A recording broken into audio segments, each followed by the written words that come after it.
Merhaba arkadaşlar, pek kıymetli dost ve yarenler. Tanrı Dağlı Aydınlatıyor programımıza hoş geldiniz. Bugün 8 Kasım 2020, günlerden pazar. Bugünkü konumuz Çin'deki 7. Ulusal Nüfus Sayımı arifesinde Çin Komünist Partisi yetkililerinin peş peşe Uygur nüfusunun %25 arttığını vurgulaması ne anlama geliyor? Önce haberlerimize bakalım. Birinci haber. Çin Dışişleri Bakanlığı Sözcüsü Hua Chunying 2 Eylül 2020 tarihinde olağan basın toplantısı düzenledi ve toplantıda bazı soru yanıtlar oldu. Bu soru yanıtlardan bir tanesi bizim konuyla ilgili. İngiliz ITV muhabirinin sorusu. ITV Türkiye'de bir bayan doktorla röportaj yaptı. Doktor Sincan'daki Çin Komünist Partisi tarafından uygulanan nüfus kontrol planına katıldığını söyledi. Uygur kadınları zorla kısırlaştırmaya ve kürtaja maruz kalıyorlar mı? Uygur nüfusunun azalmasının nedeni bu mu? Ayrıca bir ABD medyası, ABD'nin Çin'in Şincan Uygur Müslümanlarına yönelik muamelesini soykırım olarak etiketlemeyi planladığını ortaya çıkardı. Bu konuda yorumunuz nedir? Sözcü Hua Chunying şöyle cevap veriyor. Çin'de 56 etnik grup var ve Uygurlar Çin ulusunun büyük ailesinin eşit bir üyesidir. Uygurlara olan nüfus kontrolü konusundan bahsettiniz. Aslında Sincan'daki Uygur nüfusu sürekli artıyor. 1978'de Sincan'daki Uygur nüfusu 5 milyon 550 bindi. Son istatistiklere göre 2018'de 12 milyon 710 bine ulaşmıştır. Sadece 2010 yılından 2018 yılına kadar Sincan'daki Uygur nüfusu 2 milyon 540 bin artarak %25 artış göstermiştir. Bazı medya ABD'deki bazı kişilerin Sincan Uygurlarının durumunu soykırım olarak etiketlemeyi planladığını ortaya çıkardı. Sincan'daki Uygur nüfusu 5 milyon 550 binden 12 milyon 710 milyona çıktı. Artış çok net. Buna nasıl soykırım denebilir? Şimdi ikinci haberimize bakalım. Çin Dışişleri Bakanlığı Sözcüsü Zhao Lijian 22 Ekim 2020 tarihinde olağan basın toplantısı düzenledi. Ve o da muhabirlerden sorularını yanıtlarken bu soru yanıtlardan birisi de bizim konuyla ilgiliydi. Globe and Mail muhabiri. Kanada parlamentosuna bağlı bir alt komite Çin'in Sincan'da soykırım yapmakla suçladı ve insan hakları yaptırımları çağrısında bulundu. Kanada yukarıdaki önerileri kabul ederse Çin onları cezalandırır mı? Şimdi Zhao Lijian şöyle cevap veriyor. Çin Sincan ile ilgili konularda ciddi tavrını defalarca ifade etti ve Sincan ile ilgili konular hiçbir şekilde bir insan hakları meselesi değildir. Sincan'daki sözlü soykırım bazı Çin karşıtı güçler tarafından uydurulmuş kastlı bir söylenti ve Çin'e iftira atmak için yapılan bir saçmalıktır. Gerçek şu ki 2010 yılından 2018 yılına kadar Sincan'daki Uygur nüfusu 10 milyon 170 binden 12 milyon 720 bine yükselmiştir ve 2 milyon 550 bin artışla %25'lik bir artış oranı göstermiştir. Sincan'daki %14'lük nüfus artış oranından daha yüksektir ve Han nüfusu artışı %2'dir diyor. Peki bu durumda soykırım bunun neresinde? Şimdi arkadaşlar yukarıdaki bu iki haber değişik zamanlara ait olup burada vurgulanan nokta bir ortak nokta var. O da Uygur nüfusunun özellikle 2010 yılından beri 2 milyon 550 bin arttı. Yani %25'lik bir artış olduğudur. Yani bu zaman dilimi ile bu rakamları lütfen aklınızın bir köşesinde tutun. Biraz sonra lazım olacak. Şimdi bu yetkililerin Uygur nüfusunun %25 arttığını iddia ettiği sosyal koşula bakalım. Xinhua Net'in 14 Ekim 2020 tarihli haberine göre özel bölge 7. Ulusal Nüfus Sayımının çalışmalarını yeniden düzenlemek için 13 Ekim'de 7. Ulusal Nüfus Sayımı Lider Grubu'nun 3. genişletilmiş toplantısı düzenlendi. Toplantıda Çin'e özgü sosyalizmin yeni bir döneme girmesinden sonra 7. ulusal nüfus sayımının önemi önemli bir ulusal durum ve ulusal güç araştırması olduğuna dikkat çekildi diyor. Şimdi aslında arkadaşlar Ulusal İstatistik Bürosu tarafından 29-2020 tarihinde yayınlanan 7. Ulusal Sayım Planı'na göre bu nüfus sayımının ana aşamaları şöyleydi. Standart başlama tarihi 1 Kasım 2020 00'da. Hane halkı kaydı için çalışma süresi 11 Ekim 11 Aralık 2020 arasında olacak. 11 Ekim'den 5 Kasım'a kadar şartlı nüfus sayımı konuları, kısa forumlar ve ölümleri internet aracılığıyla bağımsız olarak kaydedilebilir. Yani bu plana göre nüfus sayımının ön sonuçları Nisan 2021'de açıklanacaktı. Şimdi Çin Komünist Partisi iktidara geldiğinden beri, yani 1949'dan beri ilk nüfus sayımı 1953'te, ikincisi 1964'te ve üçüncüsü 1982'de yapıldı. Ondan sonra her 10 yılda bir olarak 1990'da 4. 2000'de 5. ve 2010'da 6. kez nüfus sayımı yapıldı arkadaşlar. Şimdi bu sıraya göre bu yıl 7. ulusal nüfus sayımının yapılması normal bir gündem, yani normal bir prosedür idi. Ancak bu normal programları anormal kılan ise gene Çin Komünist Partisi görevlilerinin telaşlı açıklamaları olmuştur. Şimdi aşağıdaki noktalara baktığımız zaman bu anormallığı şöyle görebiliriz. Arkadaşlar, Çin Komünist Partisi genellikle nüfus sayımı sırasında Uygur, Moğol, Manço, Tibet ve diğer etnik grupların nüfusunu her zaman gizlemiştir veya eksik rapor etmiştir. Şimdi bu nedenle her nüfus sayımı sonucunda değişmeyen iki tane sonuç vardır. Birincisi, Han nüfusu ile diğer etnik grupların toplam nüfusu arasındaki içindeki yani oranları hiçbir zaman değişmez. Yani Han etnik grubunun oranı yaklaşık %92 ve diğer 55 tane etnik grubun oranı ise %8 civarında seyreder. Şimdi diğer bir deyişle arkadaşlar, yani Çince yazı dediklerimiz, yani karakter yazıları ve Pekin ağzı dediğimiz Mandarin Çincesi dışında fazla ortak noktaları olmayan, zaten kendilerine tarihten beri 5 hanedan 10 krallıktan gelen insanlar olarak tanımlayan bu insanlara topluca Han milleti olarak adlandırıldı, yani ad verildi ve toplam nüfusun %92'sini oluşturuyor güya. Öte yandan insanlık tarihinde sansasyonlar yaratmış, imparatorluklar kurmuş ve bugünkü Çin toprakları dahil olmak üzere dünyanın yarısından çoğunu hükmetmiş olan Uygur, Moğol, Manço ve hatta Tibet gibi diğer grupların tamamı her zaman toplam nüfusun yalnızca yaklaşık %8'ini oluşturur. Şimdi adama sormazlar mı? Han Çinlisi toplam nüfusu madem %90'dan fazlaydı da bu toplam nüfusun sadece %birkaçını oluşturan bu sözlü azınlıklar nasıl oldu da bu Çin topraklarını yüzlerce yıl, asırlardır yönettiler? Zaten bugün de haritaya baktığınız zaman Çin haritasının çoğu bu sözlü azınlıkların toprakları, yani adı üstünde Mançurya, Uygur Özerk Bölgesi, İç Moğolistan, Tibet adı üstünde bu azınlıklara aittir. Yani bu Çin toprağının yarısından fazlası eder. Şimdi öte yandan arkadaşlar, çok uzun bir süre içinde tek çocuk politikası uygulandı. Yani Han Çinlilerin uzun bir süre tek çocuğu vardı. Ama bu dönemde azınlıklarda özellikle Uygurların örnek alacak olursak, Uygurların çekirdek ailesi en az 5 kişilik veya 7, 10, 12 kişilik falan olur. Yani ben de 7 kişilik bir ailenin çocuğuyum. Şimdi bütün bu durumlara rağmen ne hikmetse her nüfus sayımında, yani Çin'in genel nüfusu artıyor ama oran artmıyor. Yani Han Çinlileri doğum yapmasa bile %92'den aşağı inmiyor.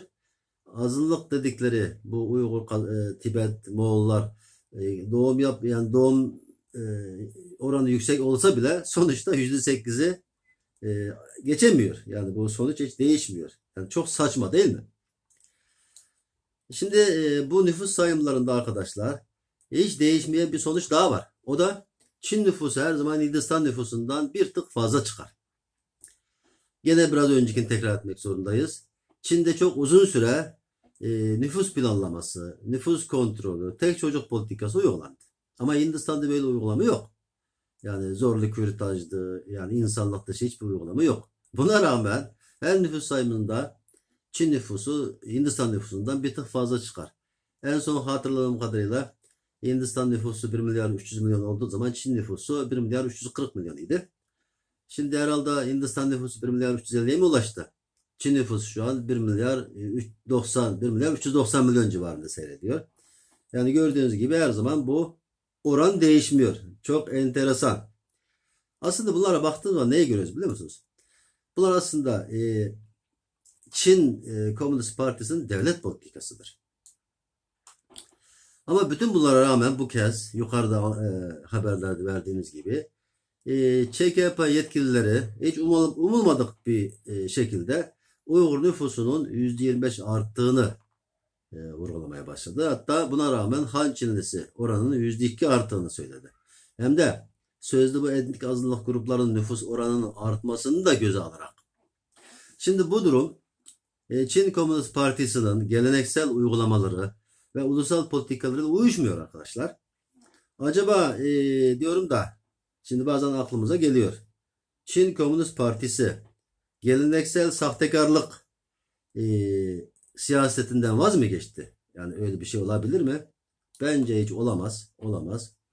Çünkü Mao'nun zamanında yazdığı bir makalesinde yani hatta parti tüzüğünde diyor ki siyaset ve stratejiler partinin hayatıdır.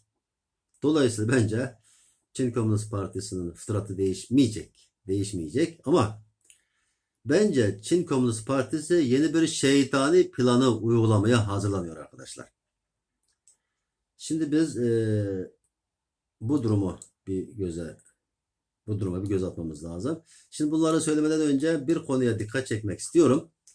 Şimdi bağımsız araştırma kurumlarının çalışmalarına dayanarak 2018 yılında Uygur Akademisi tarafından yayımlanan bir rapor var. Orada Uygur nüfusunun Doğu Türkistan'da 20-25 milyon olduğu yani Çin'in resmi rakamlarının 2 misli olduğu ve yurt dışında da 1 milyondan fazla Uygur'un olduğu rapor edilmiştir. Yani bu biraz daha ciddi bir belgedir. Şimdi ben Çin Komünist Partisi'nin yani Çin hükümetinin Uygur nüfusu üzerindeki komplo ve hilelerini açığa çıkarmak için şimdilik resmi rakamları baz alacağım arkadaşlar. Şimdi yukarıdaki haberlerde sizden bir şey rica ettim ya. Zaman dilimi ve rakam. Yani hani Çin yetkilileri özellikle 2010 yılından 2018 yılına kadar Uygur nüfusunun arttığını vurguluyor ya. Öyleyse biz de Çin Komünist Partisi'nin 2010 yılından beri Doğu Türkistan'da yaptıklarını böyle kısaca hatırlamaya çalışalım arkadaşlar.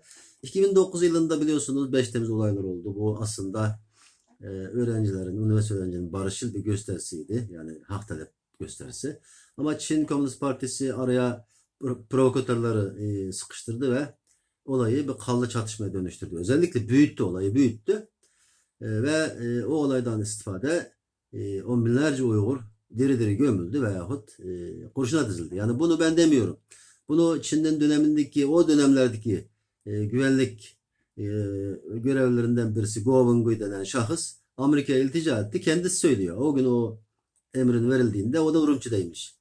Yani yetkililere soruyor arkadaşlar ne yapalım bunları? Hepsi de olduğu yerden diri diri gömün. Yani kurşuna bile para vermeye gerek yok. Çünkü o civarlarda o günlerde her yer inşaat, işte temeller kazılmış, çukurlar hazırdı. O Go Wengui'nin de Çince olarak açıkladığına göre işte on binlerce Uygur o gün katledildi arkadaşlar. Yani bu Çin Komünist Partisi'nin ilk nüfusumuza yönelik soykırımlarından birisi denebilir. Şimdi ondan sonra ne oldu? Daha önceden kurdukları Sincan Çalışma Komitesi'ni revize ettiler 2010 yılında. Nasıl revize etti? Oraya Ma Rong, Huang Gang, Li Sheng, hatta Li Sheng hakkında bir program yapmıştım gibi faşist Çinli aydınları bu gruba dahil etti ve orada ilk toplantılarını 17-19 Mayıs 2010 tarihlerinde arasında Pekin'de yaptılar ve Sincan stratejisi üzerine tartıştı. Yani Uygurlar ve diğer Türk halklarına uygulanacak kültürel ve fiziki soykırım araçları o toplantıda belirlendi arkadaşlar. Peşinden ikinci genişletilmiş Sincan Çalışma Forumu aslında 28-29 Mayıs 2014 tarihlerinde Pekin'de yapıldı. O dönemde de Xi Jinping iş başına gelmişti zaten. Sincan'ı yönetmek için genel strateji, yani akademisyenleri, yazarlar, şairler, gazeteciler, sanatçılar, hatta sporcular gibi Uygur toplumunun beyin takımını oluşturan kimseleri, işçi, öğrenci, çiftçi gibi yetişkin, masum, işe yarayan sivilleri hep birlikte toplama kamplarına tıkmak, çocukları melek yuvaları adındaki yetimhanelerde beyin yıkamaya tabi tutmak, genç kız erkekleri de Çin'in iç kesimlerine sürmek başta olmak üzere kültürel ve fiziki soykırım yöntemlerini uygulaması kararlaştırıldı. Şimdi öte yandan bu da bir yöntem arkadaşlar. Sincan Çalışma Komisyonu'nun belirlediği plana uygun olarak Çin Komünist Partisi'nin güvenlik birimleri titizlikle çalışmalar yaptı ve sonuçta ne oldu? Dini aşırılık yanlıları ve terör eylemleri peydahlandı. Hatta bu radikal kişiler, sayıları binlerce olan kişiler, Çin'in Doğu Türkistan'daki en ücra köşelerinden 5000 kilometre yolu hiç engelsiz şekilde geçip, yani o kadar teknik, yüksek teknolojiyle yapılmış şeyler var biliyorsunuz, kontrol noktaları. Oralara geçip Çin'in güneyinden Vietnam, Tayland, ondan sonra da Suriye'ye kadar gidebildiler arkadaşlar. Yani oraya gönderildi daha doğrusu. Burada da Çin hem Uygurları aşırı dinci terörist damgası vururken hem de bir taraftan da Doğu Türkistan'daki Uygur nüfusun azalmasına, yani azalmasına yönelik bir eylemini gerçekleştirmiş oldu arkadaşlar. Şimdi hemen sonraları ne oldu? Çin Komünist Partisi aniden yurt dışına çıkış prosedürlerini gevşetti, yani basitleştirdi. Çok sayıda Uygur'un yurt dışına çıkmasına izin verdi. Şimdi özellikle o dönemde Çin bir taş ile 3 tane kuş vurdu. Neydi bu 3 tane kuş? Birincisi, herkes yurt dışına çıkma heyecanını yaşarken, herkesin dikkati oraya dağılmışken, Çin sessiz sedasız, kimseye çattırmadan bu toplama kamplarının inşasına başlattı arkadaşlar o dönemlerde. 2. Öbür taraftan yurt dışında bir sürü tabii Uygurlar çıktı, bazıları orada geri kaldı. Yani yerleşti, dönmedi Türkistan'a. Dönmeyenler de işte Hançililer için toprak boşaltması olarak değerlendirdi. Üçüncü bir kuş ise yurt dışına seyahat edip özellikle Türkiye, Mısır, Suudi Arabistan gibi ülkelere giden, yani burada bir liste yayınladı zaten 27 tehlikeli ülke diye. Oralara gidip de dönen Uygurlar zaten potansiyel olarak toplama kamplarının potansiyel suçluları olarak kabul edildi ve yukarıda saydıklarımızla birlikte hepsini sülalesiyle birlikte toplama kamplarına tıktılar arkadaşlar. Şimdi bu toplama kamplarına tıktıktan sonra olay bitmedi. Ölümler zaten sürekli başladı, haberlerde verdik daha önce de.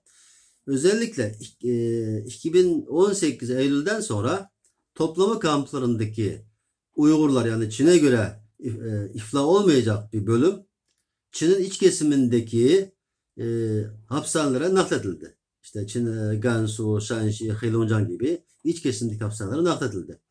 İlk ifşa olunan rakam 500 bin idi. Daha sonra bu gizli taşımaların sürekli devam ettiği haberleri çıktı arkadaşlar. Biz bu haberleri zamanında, o gün yani 2018 yılında sinoturknews.org haber sitemizde anında, zamanında Çince'den tercüme ederek yayınlamıştık arkadaşlar. Şimdi en son Çin'in resmi yayın organı olarak bilinen Şincan Günlüğü gazetesinin 31 Ekim 2020 tarihindeki haberine göre 2016'dan 2019'a kadar bölgede 4.719.600 kişi çeşitli türde mesleki eğitimden geçirilmiştir arkadaşlar.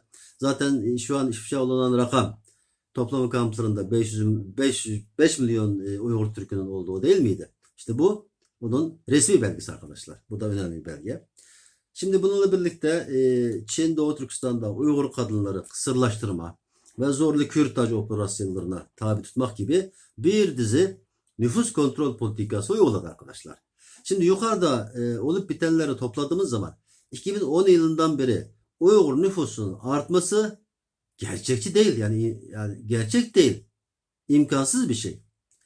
Ama öyleyse Çin Komünist Partisi neden Uygur nüfusunun özellikle 2010 yılından 2018'e kadar 2.555.000 kişi artarak %25'lik bir artış gösterdiğini uyguluyor arkadaşlar.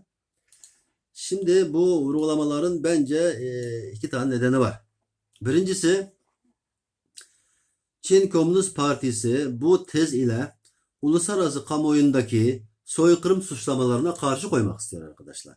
Şimdi 2018'den itibaren Çin Komünist Partisi'nin Doğu Türkistan'daki zulmü ifşa olmaya başlamıştı. Bazı insan hakları örgütleri bunu fark etmeye başladı. Özellikle 2018 yılının Ağustos ayında uluslararası insan hakları uzmanı Michael Custer, Çin Komünist Partisi'nin Sincan'da yaptıkları insanlığa karşı suç tanımına uymaktadır diye bir demeç vermişti. Biz onu da yayınlamıştık zamanında arkadaşlar. Yani bugün güne gelindiğimiz zaman ne oldu arkadaşlar? Birçok ülke, hatta gelişmiş ülkeler Çin'i resmen soykırımcı olarak etiketlemeye, yani soykırımla suçlamaya başladı arkadaşlar. Ve bu eylem gün geçtikçe yayılıyor. Şimdi Çince'de bir deyim vardır. Özellikle Çincisini söyleyeceğim. Ren suen bu ru tian suen. Yani kulun bir hesabı varsa Tanrı'nın da bir hesabı vardır diyorlar Çinliler kendileri. Şimdi Çin Komünist Partisi biraz önce de anlattığımız gibi 10 yıldır, daha fazla yıldır hatta, Uygurları aşırı dinci, terörist olarak etiketlemek için komplolar kurdular, tuzaklar kurdular, algı operasyonları yaptılar ve halen devam ediyor. Bu algı operasyonu da Türkiye'de halen devam ettiren bir kesim de var zaten. Ama bugün ne oldu arkadaşlar? Bugün Çin kendisi soykırımcı olarak etiketlendi dünya tarafından. Daha bir haber daha var. Geçen gün Çin'in yıllarca uğraşaraktan terör örgütü listesine aldırmış olduğu Doğu Türkistan İslami Hareket terör örgütü listesinden çıkartıldı. Gerçekten de kulun bir hesabı varsa Tanrı'nın bir hesabı varmış. Özellikle Çin deyimini kullanıyorum. Şimdi bu herhalde demek ki etme bulma dünyası arkadaşlar. Alma mazlumun ahını, çıkar aheste aheste. Şimdi Çin Komünist Partisi'ne göre arkadaşlar soykırım iddialarını çürütmenin en etkili yolu verilerle Doğu Türkistan'daki yani nüfus artışını kanıtlamaktır. Bu nedenle 7. nüfus sayımı sırasında Çin Komünist Partisi Doğu Türkistan'daki Uygurlar ve diğer Türk etnik grupların nüfusunun arttığını ispat etmek için bir istisnaya başvuracak. Yani istisna yapmaya hazırlanıyor. Şimdi aslında şöyle bir şey de var arkadaşlar. 14 Eylül 2018 tarihinde Çin'in uluslararası arenadaki sözcüsü Showman Gao Zhikai El Cezire TV'sindeki bir programda, yani bizim Nuri Türkel Bey'le bir açık oturuma katıldı. O toplantıda dedi ki, yani bazı suçlamaları reddetmek için dedi ki, ya Doğu Türkistan zaten toplarsan 6-7 milyon Uygur var. Bunun 1 milyonunu biz toplama kampına nasıl alabiliriz dedi. Arkadaşlar o günlerde halbuki o da biliyordu, kendisi biliyordu. Çin'in resmi rakamlarına göre Uygur nüfusu 11 milyon 300 bin idi. Ama bu artist uluslararası bir arenada zaten 6-7 milyon nüfus diye bir algı operasyonu yaptı. Dünyayı bir şeye alıştırmaya çalıştı. Ve aynı anda da işte Çin'in gerçek hedefi, yani Doğu Türkistan'daki soykırımın nihai hedefi Uygurların yarısını önce kat etmek, geri kalanını da asimile etmek ve sonunda Uygurları tamamen ortadan kaldırmaktan ibaret olan bu emelini kendi ağzıyla ifşa etmiş oldu. Ama bugün şartlar değişti.